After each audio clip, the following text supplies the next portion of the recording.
Muy buenos días, amigos de MOL TV. Nuevamente martes, nuevamente mirada política para hablar de la contingencia y de la política en Chile, a diferencia de la semana pasada que hablamos de otras cosas, investigaciones.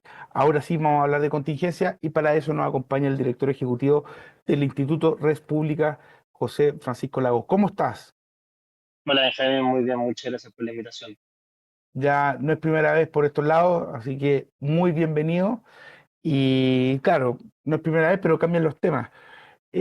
Ahora está muy encima de la mesa la reforma de pensiones, que supuestamente iba a ingresar ayer las indicaciones del gobierno, en unas indicaciones consensuadas aparentemente.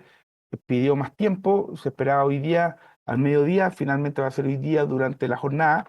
¿Y qué se sabe? Estamos en ciernes de saber las indicaciones, pero aparentemente, por lo menos lo que ha trascendido es que podría ser una cotización mayor al 6%, no se tocaría la industria y que la mayor parte de esa cotización iba a ir a una capitalización individual, pero todo esto está en desarrollo. ¿Tú cómo observas este momento de tensa espera hasta que aparezcan las indicaciones bueno, estén las cartas encima de la mesa y haya que jugar? Ari, yo partiría un paso antes, que es cómo en Chile estamos discutiendo las reformas y cómo nos hacemos cargo de las consecuencias que tienen esas reformas. Respecto a la reforma de pensiones en particular, a mí me llama la atención que todos los expertos dicen, incluso escuchamos las declaraciones de los políticos, que la pensión garantizada universal, la PGU, ha sido una de las políticas más importantes en materia previsional, pero si analizamos la discusión antes de la PGU y después de la PGU, hay varios elementos que uno diría, bueno, pareciera que no era tan relevante esta reforma si es que seguimos discutiendo exactamente lo mismo. Y eso me parece relevante, sobre todo respecto al tono de la discusión en que se dan algunos argumentos respecto sobre todo a la necesidad o no necesidad de llegar a acuerdo, respecto a cuál es el foco de la reforma de pensiones, cuál es el sentido de la urgencia y un montón de cosas respecto a que son necesarias preguntarnos si es que vamos a hacer un esfuerzo tan grande como país. Por ejemplo, ¿qué queremos de un sistema previsional? ¿Qué problemas busca resolver un sistema previsional? ¿Cuál es el objetivo que tenemos con nuestro sistema previsional? Es decir, si nosotros pudiéramos, sin las consideraciones económicas, si pudiéramos definir cuál sería nuestro sistema de pensiones ideal, ¿cuál sería esa meta? ¿Sería la meta que tener una tasa de reemplazo de qué magnitud? ¿Tener, vivir con lo mismo que trabajamos en los últimos años? No sé, yo creo que esa definición tampoco está. Entonces, como no tenemos la meta clara, es decir, qué es lo que queremos, qué es lo que le vamos a pedir a nuestro sistema de pensiones, terminamos poniéndole y cargándole al sistema previsional un montón de cosas que no son previsionales. Y yo creo que eso es lo que ha marcado la discusión en el último tiempo, donde estamos intentando resolver una magnitud significativa de problemas sociales con cargo al sistema de pensiones, que yo no estoy seguro que sea una buena idea. Pero recogiendo tu punto, ¿tú piensas que este es un debate que debería pausarse? Se suele mencionar que ya lleva casi 18 años encima de la mesa, distintos gobiernos han intentado hacer algún cambio. Muchos también suponen que es el gran legado que podría dejar el presidente Boric. Otros también estiman que es una manera, es muy importante que se cierre este debate ahora para que el próximo gobierno, sea cual sea, ingrese sin una demanda o sin un problema en la agenda tan encima. Ahora bien, también está la posibilidad que pese a llegar a un acuerdo, pese a que se apruebe algún cambio, el debate sobre las pensiones continúe. Lo hemos Mm. visto en otros temas que no logran cerrarse del todo, pero al menos sería un avance. ¿Tú crees que debería pausarse este debate? Es que más que pausarse el debate, yo me fijaría en que el foco esté en cómo mejoramos las pensiones de los chilenos. Y esto suena como una obviedad, pero de repente vemos todo este tipo de cosas, ¿verdad? Como que sea el legado del gobierno, que no pase para el gobierno siguiente, para que no siga siendo un tema abierto, que hay que ceder cosas para llegar a un acuerdo, cuando al final lo que importa es si es que las pensiones de los chilenos van a mejorar en un sistema que sea sostenible en el tiempo. Y en ese sentido, hace obliga a hacer un doble clic respecto a lo que mencionaba anteriormente, de definir cuál es la meta, es decir, qué es lo que le vamos a exigir o qué es lo que esperamos de un sistema previsional. Y lo segundo, que es también huir de la idea de grandes reformas previsionales, porque sabemos que cuando hablamos de grandes reformas, buscamos transformar todo, finalmente termina pausándose el cambio y termina generando una frustración porque vemos que no cambia nada. Aquí, especialmente en materia previsional, hay un montón de cosas que, manteniendo la línea de lo que hemos tenido el último tiempo, se puede mejorar muchísimo y no lo han hecho y es difícil explicarse por qué. O sea, todos los expertos, hay consenso técnico, supuestamente hay consenso político en que la edad de jubilación no alcanza, porque cuando se planteó el sistema, la esperanza de vida era completamente distinta a la que tenemos hoy. Y llevamos no sé cuántos años desde las comisiones, desde las distintas comisiones que han señalado que el problema es, o sea, de la edad de jubilación es un problema grave y no se hace nada. Ahí no se necesita una gran reforma, la división de la industria, licitar ningún stock para modificar la edad de jubilación. Y no lo hacen. Entonces, si es que verdaderamente buscáramos mejorar las pensiones de los chilenos, yo digo, bueno, démosle. Eso es lo que hay que hacer, eso es lo que exige la ciudadanía. Pero veo el sentido de la discusión que adquirió la reforma hoy día y son simplemente cosas ajenas a las pensiones mismas las que se buscan resolver con esta reforma y yo creo que eso es una muy mala idea. Tú ahí también tienes en mente algunos aspectos también ideológicos, ¿no? Porque, por ejemplo, en medio de esta negociación, en la Comisión de Trabajo del Senado, recordemos que en la Cámara de Diputados se aprobó ya en general, algunos parlamentarios del oficialismo han surgido con esta idea de hacer un plebiscito para ver el futuro de la AFP. Otros parlamentarios de ex PDG plantean hacer un plebiscito por el destino del 6%. Entonces, en medio de esta negociación surgen estas ideas que son inconducentes, muy difícilmente prosperan. De hecho, ya el gobierno se manifestó en contra, que generan más ruido dentro de esa discusión que tú planteas. Claro, en esa línea yo creo que ya entramos, es claro que entramos en un año electivo y la reforma previsional no va a estar ajena a eso. Mucho se dice que es importante discutirlo ahora en enero y no en marzo, porque en marzo ya va a estar como desatadas las candidaturas o las campañas, y yo creo que eso ya empezó, y lo Mm. vemos con estas propuestas.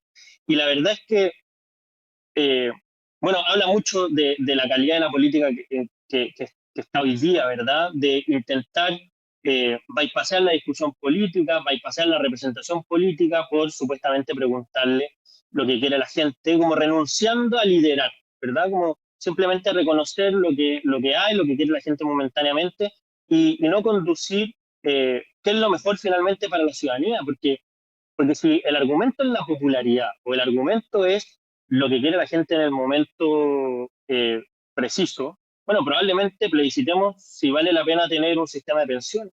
Si por algo es obligatorio el ahorro previsional, porque las personas valoran mucho más el consumo inmediato que el ahorro en el largo plazo. Por eso es obligatorio y es contramayoritario que estemos obligados por ley a que destinar una parte de nuestro ingreso para ahorro de 40 años más, 30 años más, porque si no, no lo haríamos por múltiples factores, pero no lo haríamos. Entonces, ¿por qué no preguntamos ese tipo de cosas también? O si el argumento es la popularidad, que ya más o menos es transversal, que los retiros fueron una muy mala política pública, los retiros previsionales también eran muy populares por la misma razón, porque más, es más popular el gasto inmediato que los problemas que vamos a tener en muchos años más. Entonces, si es que la política cae en eso, que finalmente plebiscitemos este tipo de cosas, bueno, quizás pues hay muy trasquilada, porque hay fundamentos de un sistema de pensiones, de un sistema político,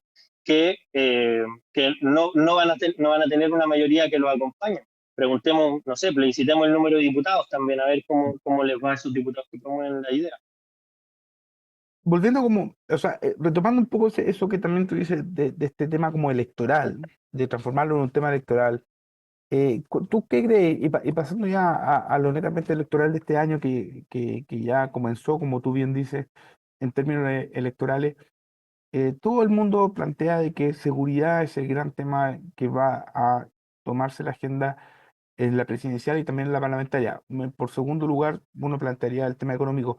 Pero ¿tú crees que, por ejemplo, el tema educacional vuelva a estar en la palestra con todo lo que ha ocurrido en los últimos días con el tema de los liceos emblemáticos, la caída en el PAES? Ha habido mucho debate, mucha reflexión respecto a las quizás malas reformas que se realizaron hace algunos años respecto a la educación y que ahora están dándose algunas señales. Bueno, eso me parece que va a depender mucho de quiénes sean los competidores. Por ejemplo, si es que Michelle Bachelet es la figura presidencial de la centroizquierda o la izquierda, evidentemente no solo el tema educacional va a volver a la palestra, el tema tributario, el cambio al sistema político, todos van a volver a la palestra precisamente porque fue en su gobierno donde se impulsaron. Yo creo que hay un problema que es general de la política y de la discusión política, es que una vez que se hacen ciertas reformas, ciertos cambios, estos cambios pueden tener consecuencias indeseadas y nunca más se abre esta discusión. Es como, mira, este tema ya está zanjado, Mm. no podemos volver a discutir sobre eso. Aunque esa reforma tenga consecuencias, primero que se advirtieron en la discusión, que dijeron que no iba a pasar, y que finalmente terminan ocurriendo y afectando la vida de miles de personas. Y bueno, nadie se hace cargo, nadie asume la responsabilidad, y también por parte de quienes se oponían a esa idea, tampoco emplazan a los promotores de esa idea que finalmente se materializaron en algo que es muy distante a lo que inicialmente prometieron. Creo que eh, estos antecedentes de reforma tributaria del gobierno de la presidenta Bachelet, reforma educacional, reforma del sistema político, hoy día simplemente algunos se quieren hacer cargos de las externalidades negativas, como de los problemas, como de algunos síntomas que causan estas reformas. Cuando a mi juicio deberíamos volver a replantear o a discutir si es que estas reformas están bien bien dirigidas, bien orientadas a lo que realmente era la realidad de nuestro país, lo que los chilenos requerían en ese momento y ahora sobre todo cuando vemos algunos de estos síntomas que son parte, a mi juicio, de una enfermedad mucho más grande. Oye, y justamente en los actores eventuales dentro de la papeleta presidencial, y menciona justamente a Michelle Bachelet como una posible candidata, pero un tema real y es que el oficialismo o la izquierda no tiene candidato, mientras la derecha ha surgido ya tres o incluso cuatro con cierto renombre. Hablaremos de ello más adelante, pero en la izquierda no, todavía no surge. Hay algunas voces que piden adelantar ya ese debate, definir alguna carta. Consideramos que Vladimir Milosevic se fue proclamado por su partido, pero no marca en la encuesta. Eh, ¿Es correcto la estrategia de esperar hasta marzo, como presumen algunos, o hay que adelantar estas definiciones ahora ya, enero? ¿O puede ocurrir, como dice Kass, que con tanta seguridad de que la izquierda no va a ganar la presidencial? A ver, es que lo que nos enseñaron las elecciones anteriores, sobre todo, es que el escenario político puede cambiar muy rápido. Eh, y el escenario que se prevé a inicios del año electoral pueden cambiar completamente el día de la elección, lo que hace más difícil tomar una decisión para los distintos conglomerados políticos. Pero creo que hay algunas ideas que son útiles para analizar la discusión. Lo primero es que es evidente que en el oficialismo hay una falta de liderazgo y de conducción porque, porque de partida no es una coalición. No es una coalición, son almas, al principio hablamos de almas de gobierno completamente distintas, en temas que son esenciales, porque no es que piensen diferente respecto a cómo habría que abordar una reforma en particular, piensan distinto de forma radical, o sea, vimos cuando una ministra como la ministra de Interior, Carolina Toá, intentó bautizar como gatillo fácil la ley Naim Retamal. Después que una vez que se subió al carro de la ley Naim Retamal, el que entonces era presidente de uno de los partidos del Frente Amplio estaba manifestándose afuera del Mm, Congreso contra la ley que promovía su gobierno. mm, Vemos lo que ha pasado en materia de seguridad, como algunos proyectos que intenta promover el gobierno, a mi juicio muy apurado por la oposición, si no es difícil que lo hubieran impulsado con esa fuerza, terminan votando los diputados oficialistas en contra. Y yo creo que la guinda de la torta es que hace pocos meses atrás se venció el plazo para que los ministros puedan renunciar para ir de candidatos parlamentarios. Y no renunció a ninguno. Eso habla del problema político y de conducción que tiene el gobierno, donde finalmente no hay ninguna sola figura que vaya a la pelea electoral eh, durante este año, lo que habla obviamente de una crisis bastante más aguda que solamente tiene el candidato presidencial. Y respecto a eso último, creo que el escenario está abierto. Hoy día me parece que las mejores posicionadas son Carolina Toá y Michelle Bachelet. Creo que la presidenta Bachelet va a tener este problema de hacerse cargo de las consecuencias de las reformas que promovió en su gobierno, y Carolina Toá tiene el problema de hacerse cargo de las cosas que han pasado en este gobierno. Y eso, independientemente de que a veces se intente enmarcar, creo que al final se le atribuye la responsabilidad a ella porque sigue ahí en la jefa política supuestamente del gabinete y se mantiene en su cargo. Si estuviera en desacuerdo de las cosas que pasan en el gobierno, habría presentado la renuncia hace harto tiempo. Mm, mm. Oye, y bueno, una de las cosas que también ocurrieron en estos días fue esta irrupción que ya venía siendo palparia hace varias semanas, pero que marca un tema psicológico al superar en una de las tantas encuestas que hay, Johannes Kaiser a José Antonio Cast. Eh, ¿Qué diferencia hay entre ellos dos? Recordemos que Kaiser, cuando fue elegido diputado, fue elegido dentro de la lista independiente, pero dentro de la lista republicana. Por tanto, es realmente muy cercano a esas ideas. Pero, ¿cuáles son las diferencias entre Kaiser y Kast? ¿Y cómo influye que uno, al fin y al cabo, sea la novedad y el otro ya tenga una trayectoria? A ver, yo creo que lo primero, así como más general en el mundo de la oposición, es que la eventualidad de poder ganar la elección hace que se abra el apetito de mucha gente y de muchos proyectos políticos. Porque claro, esto, de nuevo, esto es con la información de hoy día, pero si hoy día fuera la elección, lo que nos dicen las encuestas es que lo más probable es que el gobierno que gane sea de oposición y no sea oficial. Desde ese punto de vista, se abre el escenario y hoy día ya hay más o menos 4 personas que han manifestado su interés. Y creo que está muy interesante esto, el surgimiento de alguien como Johannes Kaiser, porque, porque hoy día las diferencias, más que ideológicas, si se quiere, o más de ideas de políticas públicas, que tampoco hemos visto sobre la mesa un debate sobre esto, es de actitud respecto a cómo hacer oposición y cómo hay que enfrentar los problemas que tiene Chile. Y en ese sentido, eh, republicanos, y Santo Casa en particular, se había planteado como la novedad, porque no solo porque era alguien distinto, de hecho no era alguien distinto, venía hace mucho tiempo en la política, sino porque empezó a decir cosas distintas. Y en eso fue novedoso, a tal punto que tuvo muy buen resultado electoral y eso se transmitió también a su partido en formación. El punto es que cuando se vio en el escenario de gobernar, entre comillas, que es básicamente conducir el segundo proceso constituyente, se le desfondó bastante el flanco por el ala derecha, porque obviamente no es tan atractivo tener que llegar a acuerdos, tener que ceder en cosas importantes para que algo salga adelante, como era en ese caso la Constitución. Por tanto, obviamente terminó afectándole a la imagen de él en particular, lo que fue esa conducción política, y el Partido Republicano, que iba a dar la sorpresa en las elecciones municipales, tiene un buen resultado, pero no se tradujo en una sorpresa propiamente tal, sino que fue simplemente un buen resultado. Respecto a eso, creo que Johannes Kaiser sí está diciendo cosas que son distintas, a veces mucho más disruptivas, y se transforma en algo novedoso. Ahora, ese problema quizás lo va a tener, el problema que hoy día tiene José Antonio Cast y los republicanos, quizás lo va a tener Johannes Kaiser en un par de años más, donde se le abre un flanco por la derecha, porque finalmente, cuando las personas llegan al poder, tienen que hacer cosas que está lejano, o no lejano, pero dista de lo que sería ideal o de lo que pueden hacer siendo oposición, o lo que pueden decir siendo oposición.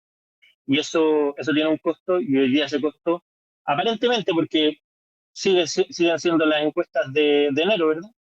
Aparentemente lo estaría pagando José Antonio Kast y el Partido República. Esta disputa entre estos dos polos de Kaiser y Kast, ¿cómo afecta a Matei, que sigue en un margen de 25%, 25-30%, no más, pero tampoco menos? ¿Podría beneficiarle esta disputa, por lo menos en el primer semestre? No se sabe si va a haber primaria, si van a ir todos a la papeleta en la primera vuelta. ¿Cómo? Porque al final Kast va a tener que entretenerse con Kaiser y no va a tener mucho margen para ser él el retador o impugnador de Matei. No, claro, todo depende, a mi juicio, de cómo se ve la discusión en esos distintos mundos, especialmente en la posición en general, pero entre José Antonio Kast y Johannes Kaiser también.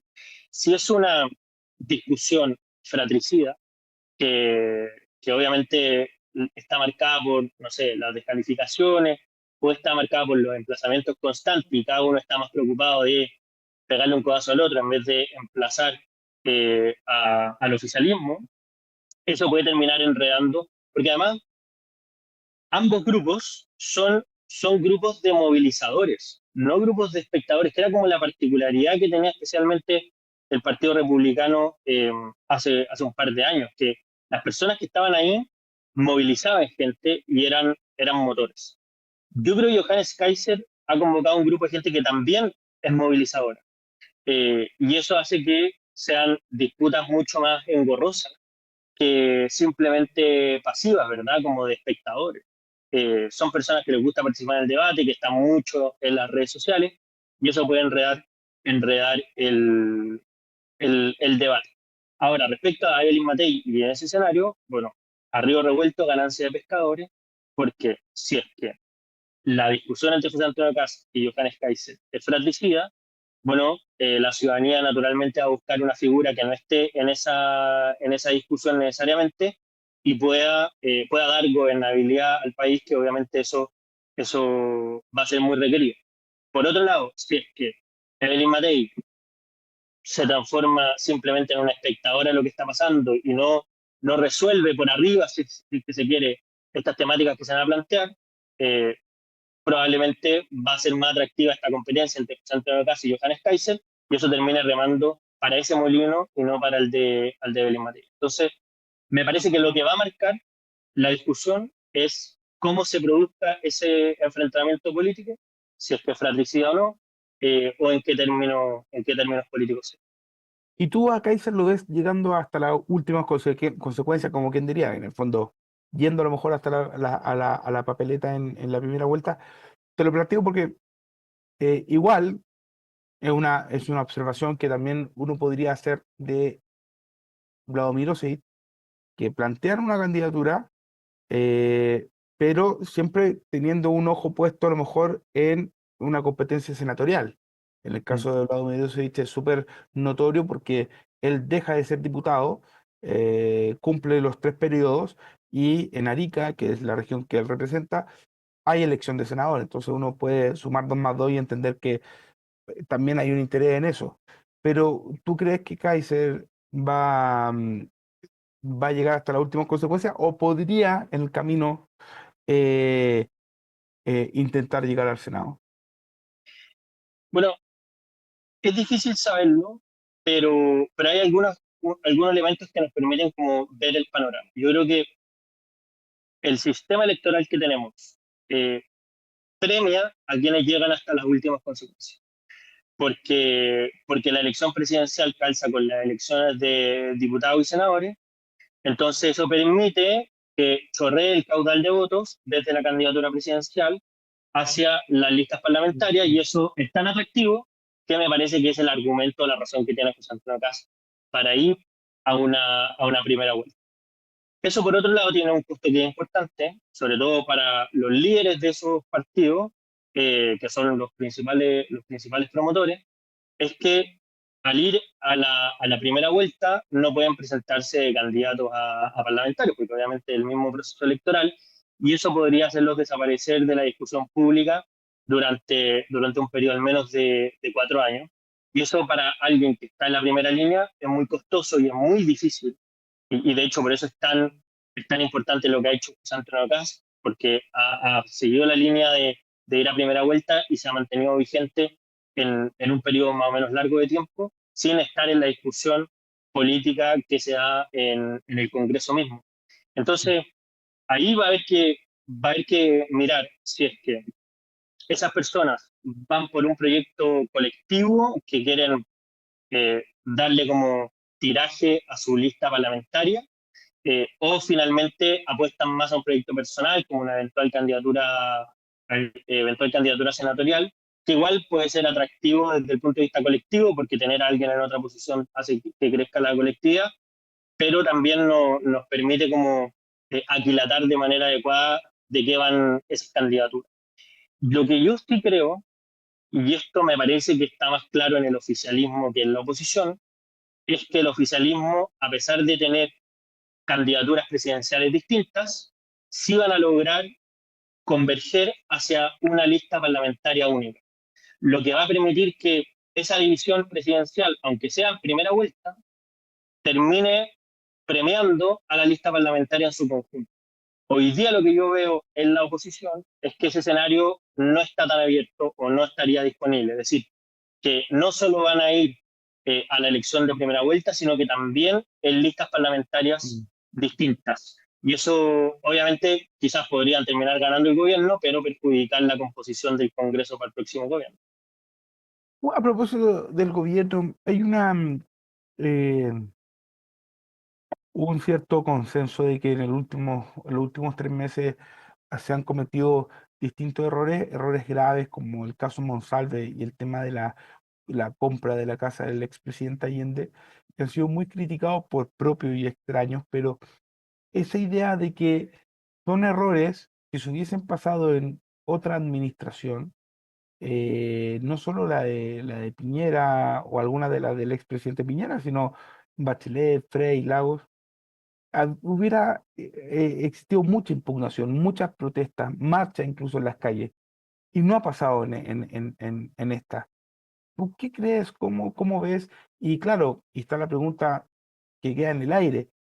Si este oficialismo vuelve a ser oposición, ¿tendrá esa misma actitud o esta idea de ya tener los dos pies en la calle, parafraseando a Guillermo Delier, eh, los va a llevar a así levantar banderas que ahora no levantan, porque evidentemente es este gobierno el que está en la moneda? Claro, yo creo que esa es la gran pregunta que va a estar vigente durante el próximo periodo, porque, pues claro, hoy día muchos hablan de los cambios que ha tenido el presidente Gabriel Boric, los cambios en algunas ideas, cosas que son abiertamente contradictorias respecto a las que Mm. dijo cuando era diputado o cuando fue dirigente estudiantil. Eh, y yo creo que el cambio, si es que es real, lo vamos a ver solamente cuando vuelvan a ser oposición. Yo creo que en Chile, y en particular en Latinoamérica también, tenemos una parte de la izquierda que es muy democrática en el oficialismo, pero es muy antidemocrática en la oposición porque no considera que quien está en el gobierno tenga la legitimidad para estar ahí. Y eso hace que sus políticas sean inaceptables y los hechos que ocurran sean inaceptables y por tanto moralmente deleznables y eso requiera que existan manifestaciones, una posición bastante dura, a tal punto, y esto no solamente en la dirigencia política, sino que en los movimientos sociales, entre comillas, más cercanos a esas ideas también se producen. Por ejemplo, cuando en el gobierno del presidente Piñera eh, hizo una broma respecto a una mujer, no me acuerdo bien el contexto, hubo una manifestación feminista fuera de la moneda repudiando todos estos dichos, declaraciones. Pasa que el principal encargado de seguridad del gobierno está acusado por violación y los movimientos obviamente no hicieron ninguna manifestación, fueron declaraciones públicas bastante tibias y tibias muy tarde. Y esto es porque obviamente son parte de la misma colisión y eso los tiene con un freno de mano. Yo creo que llama la atención, o sea, hay que tener ojo en esa misma línea, las declaraciones del Partido Comunista que ahora buscan como incentivar la participación en las calles, eh, pero finalmente cuando vamos a ver la realidad va a ser cuando vuelvan a ser oposición y vamos a evaluar si es que este cambio de posiciones ha sido meramente táctico o ha sido real, eh, porque es el momento que finalmente vamos a ver si es que sin la responsabilidad de gobernar van a tener las mismas ideas que han tenido ahora en la moneda. Oye, y esto es un poco más anecdótico, pero no deja de ser sintomático. Bueno, una de las cosas buenas que tiene enero es que hay muchos eventos en Santiago y uno de ellos es el Congreso del Futuro. Y ayer el presidente participó en la inauguración del Congreso del Futuro y comentó que él usaba un celular sin conexión a Internet, más simple, para no tener una conexión a redes sociales, en fin, y que tiene toda la razón, tiene un punto en este mundo actual, estar siempre tan hiperconectado suele cansar, eh, pero es correcto que el presidente no esté conectado del todo, que esté como aislado en algunos momentos. ¿Qué opinas de esa reflexión? Vale, yo creo que es un tema muy, muy grueso porque además uno o sea, habría que preguntarse si es que la hiperconexión también contribuye a ver mejor los problemas que vive Chile. Eh, Creo en particular que o sea, el presidente ha dado muestra de ser muy nativo digital. De hecho, se contactaba con Manuel Monsalvo a través de una aplicación que se borraba automáticamente los mensajes, lo dijo públicamente, lo mostró a la prensa ese viernes 18 de octubre, es decir, estaba muy actualizado de lo que está pasando en tecnología, pero creo que finalmente a ver, ha habido muy buenos gobernantes que gobernaron cuando no existía Internet. Hoy día me parece que es un elemento esencial para trabajar, pero no creo que sea excluyente con hacer un buen trabajo. Lo que sí me parecería grave, o lo que sí me parece grave, es eh, intentar como moralizar respecto a cosas tan simples, decir como, mira, esto es lo bueno, esto es lo malo, eh, cuando obviamente esto está absolutamente en el campo de lo opinable, incluso como esta refrenda a los que estaban viendo el celular mientras estaba en esa presentación, bueno, como moralizando respecto a eso y en el minuto siguiente se viralizaron unas imágenes cuando él en las comisiones también estaba con el celular, de hecho tuvo un percance con un audio de dudosa reputación. Entonces uno dice, bueno, ¿por qué darle tanta performance a una decisión que es personal y que finalmente yo creo vuelve a lo mismo que en la historia del Frente Amplio, como moralizar temas de manera performática, cuando finalmente en el fondo pesan muy poco? Francisco, te quiero agradecer por estos minutos. Eh, bueno, este año va a ser un año muy interesante, muy entretenido, como los anteriores, la verdad, lleno de elecciones. Así que estás invitado para otra ocasión. Bueno, muchas gracias, Benjamín, que tenga una muy buena tarde. Y ustedes los dejo invitados a seguir conectados con Emol TV y con las noticias de Emol. Nos veremos el próximo martes. Hasta luego.